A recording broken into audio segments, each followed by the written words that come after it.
I want to create a planet in Photoshop using this shot that was taken out of an airplane window. Then we'll use another shot taken out of an airplane window and make it look like the planet is in that scene. Now, if I were to go back to this texture and immediately go to a 3D sphere, which is one of the built-in shapes Photoshop can create, there will be a seam, so I'll show you that first. 3D, new mesh from layer, mesh preset, and you could build a cone, a cube, a pyramid, a ring, a soda can, a wine bottle, but I'm going to select sphere. And when I do, it brought up the 3D panel, and I want to make sure on the Move tool, I'm on Rotate the 3D object. And if I turn it to the opposite side, there you could see the seam I was referring to. On the other sides, it's not too bad, but you can prevent that seam, and I'll step backward. So Command-Option-Z on the Mac or Control-Alt-Z on Windows will go back several steps. Standard procedure before you wrap something around an object is usually to take half the width and half the height and offset it to see the seams, then remove them. So under the Filter menu, I'm going to choose Other and Offset. They use this a lot to create web backgrounds as well. And the width and height of this pattern is 1000 by 1000. So I'll offset 500 by 500. And when I click OK, there is the pretty obvious seam I was referring to. If you use the Patch tool, Spot Healing Brush is nice for this as well, but I like the Patch because it allows me to choose what I'm using to remove the seam. So with the Patch tool, I can make a selection directly in the center where I see the most obvious seam and drag to other areas. And you can keep dragging over and over again, and it will keep blending. And this area is a little bit trickier, but anywhere I see a seam, I'm just making a selection, getting in the middle of the selection, and moving to another spot. And I think that's not too bad. So now we will do 3D, new mesh from layer, mesh preset, and sphere. And there we have it. And I'm still on my Move tool and still on Rotate the 3D object, so I could see different surfaces, top, bottom, left, and right. I could select the infinite light source and move it to another direction if this is what I really want to focus on showing. And this little heads-up display is very helpful for letting me see different portions of the sphere. So top, right, left, bottom, back, front. But I'm just going to pull it into view. And to get back to the sphere, I'll click on Sphere, and I can keep rotating or moving in different directions.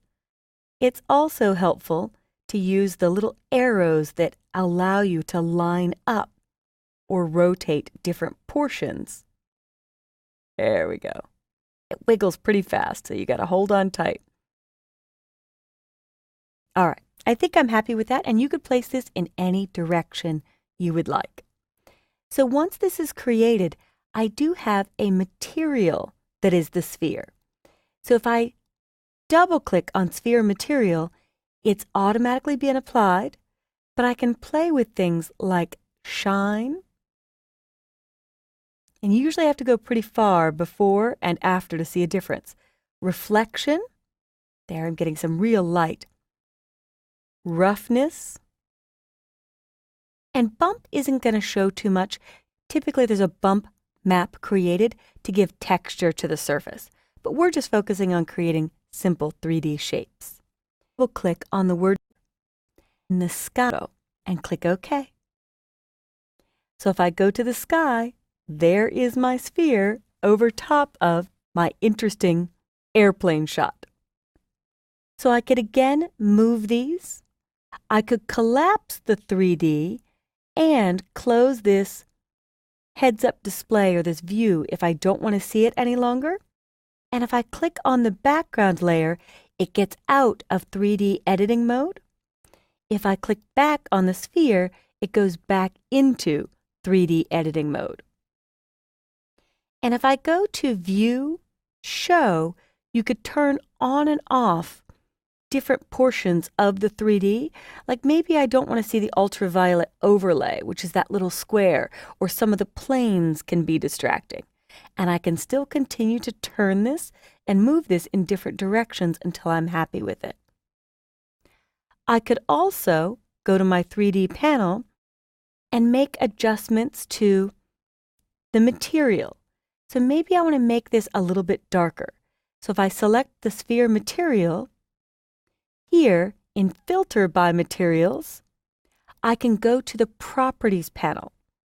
And on the Properties panel, texture that was converted, you could choose from a different look and feel.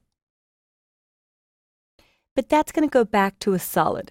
So if I scroll back up and click away and undo with Command Z, or edit step backward to undo twice, it will bring me back to my surface.